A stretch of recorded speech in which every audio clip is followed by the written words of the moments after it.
परमां श्रेष्ठायाग्निं शक्तिरूपिणी महाभाव स्वरूपत्वं कृष्ण प्रियावलीयसि प्रेम भक्ति प्रदे देवी राधिके त्वं नमाम्यहं नारायणं नमस्कृत्य नरोत्तमं देवीं सरस्वतीं व्यासं ततो जयमुदीरये ध्येयं सदा परिभवग्नमभीष्टदोहम् तीर्थास्पदं शिवविरञ्जनितं शरणं प्रत्यार्थिहं प्रणतपालभवत्सपोतं वन्दे महापुरुषते चरणारविन्दम्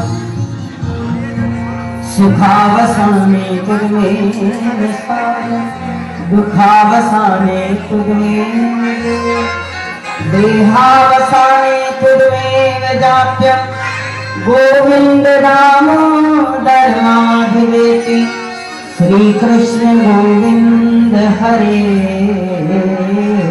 मुरारे हे नाथ नारायण वासुदेवा हरे राम राम राम हरे हरे हरे कृष्णा कृष्णा कृष्णा हरे। बोलो सियावर रामचंद्र भगवान की जय, भागवत भगवान की जय, सत्य सनातन धर्म की जय, वेद भगवान की जय जय जय। उसका वायु उठाई।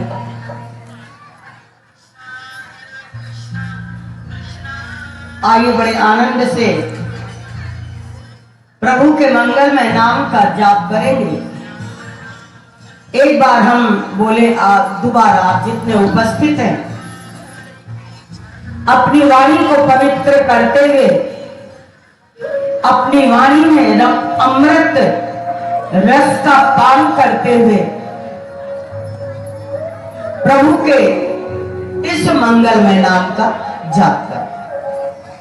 श्री कृष्ण गोविंद हरे मुरारे हे नाथ नारायण वासुदेव कृष्ण गोविंद हरे मुरारे हे नाथ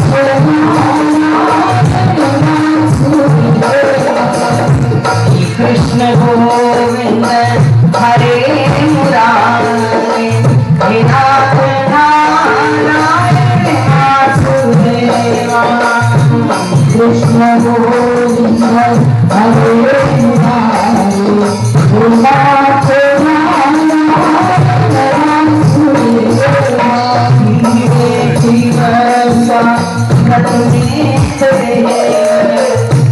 गोविंद नाम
सरकार की जय जय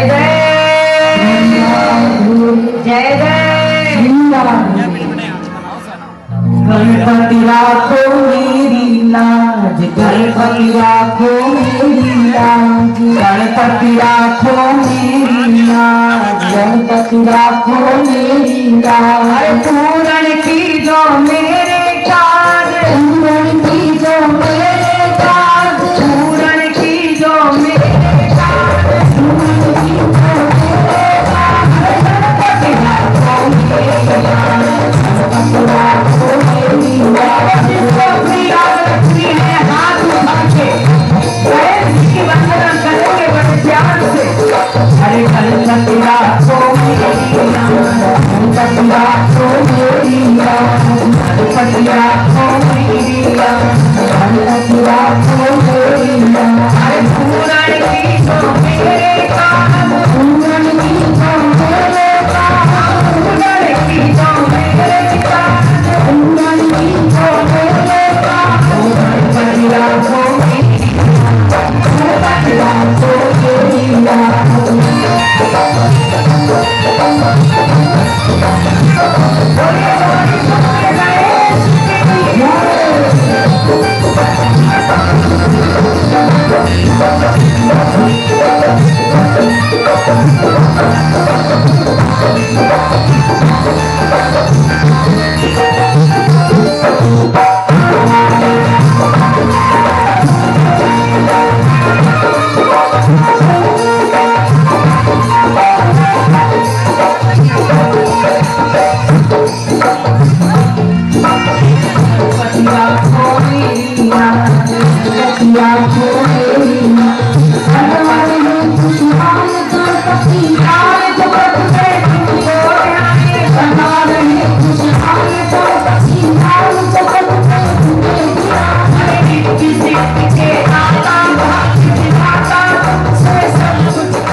है ज्ञान सभा में निर्बल जीवन शाही मूर्खों से ज्ञान सभा में मानो निर्बल जीवन शाही और इनके संचार जगत से जाए तेरी शान रानी और इनके संचार जगत में जाए तेरी शान रानी इन लोग में तेरा नाम इन लोग में तेरा नाम इन लोग में तेरा नाम इन लोग में तेरा नाम पूरण की तो मेरे काल पूरण की तो मेरे काल गणपति राखो मेरी लाज गणपति राखो मेरी लाज गणपति राखो मेरी लाज गणपति राखो मेरी लाज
भागवत भगवान की जय।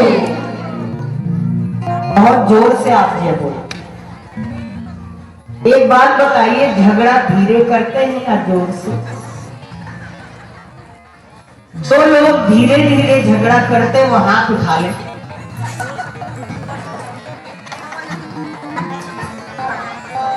मतलब बहुत जोर झगड़ा करते हैं। तो जब झगड़ा इतनी जोर करते हैं तो भगवान की जय इतनी जोर बोलिए कि महाकाल बाबा के पास आवाज पहुंच जाए। बोलो भागवत भगवान की बाके बिहारी लाल की राधे सरकार की सत्य सनातन धर्म की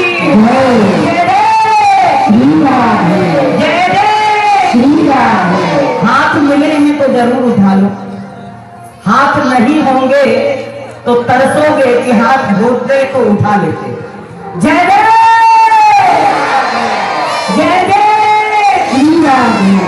श्याम। श्रद्धे उपस्थित सज्जनवृंद, हमारी माताओं तथा बहनों, कल आपके सामने बड़ा सुंदर प्रभु नरसिंह का अवतार है। भक्त प्रहलाद ने प्रभु को बुलाया, पुकारा और अपने भक्त की रक्षा करने के लिए प्रभु विचित्र रूप को धारण करके आए।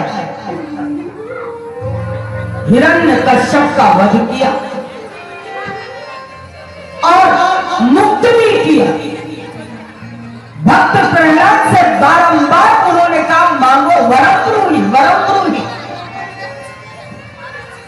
भक्त प्रहलाद कहते हैं कि मुझे कुछ नहीं चाहिए, आपकी कृपा है, आपका स्नेह है, आपने मुझे अपनी गोद में बिठा लिया है।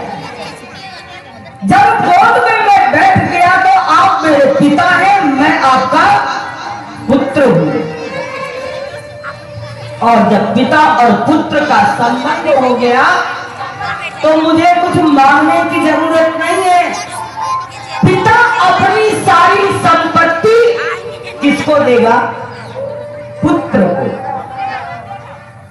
लायक हो चाहे नालायक हो, योग्य हो चाहे अयोग्य हो। अब आपने मुझे अपना सब कुछ दे दिया तो मुझे मांगने की आवश्यकता है। भगवान कहते नहीं, फिर भी कुछ मांगो। जब बार बार कहा तो उन्होंने कहा प्रभु अगर देना ही चाहते हो तो मेरी कामना का बीज नष्ट कर दो, मेरी इच्छाएं समाप्त कर दो। क्योंकि चाह गई चिंता गई, चाह गई चिंता गई तो मनुआ बेपरवाह। जिसको कुछ नहीं चाहिए वो शान प्रतिशाह। चाह गई चिंता गई, मन मस्त हो गया,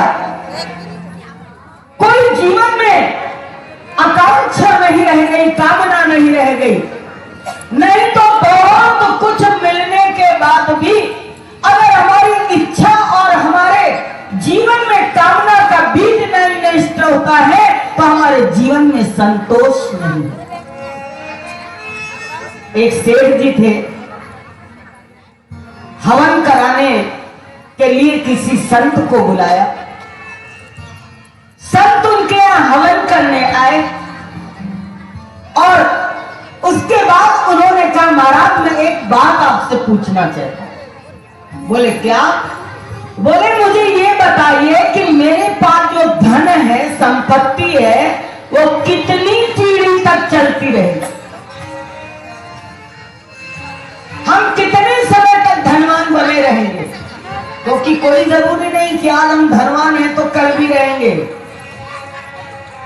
ऊपर वाले की माया बड़ी निराली होती। रातों रात किसी कंगाल की लाठली खोल दी और वो राजा हो गया। पता लगा रातों रात किसी बादशाह की संपत्ति लुट गई, कंगाल हो गया। पूछा ये कितनी पीढ़ी तक मेरा धन चलेगा? आगे मेरी परंपरा में भी सब धनवान होंगे? संत ने कहा कि मैं आपकी भाग्य रेखा को देख करके ये बता रहा हूं कि आपकी जो धन है, जो संपत्ति है, ये 11 कुल तक चलती रहेगी। आपका बेटा, फिर उसका बेटा, फिर उसका बेटा। सेठ ने जब सुना तो सुन के उदास हो गया, चिंतित हो गया, परेशान हो गया।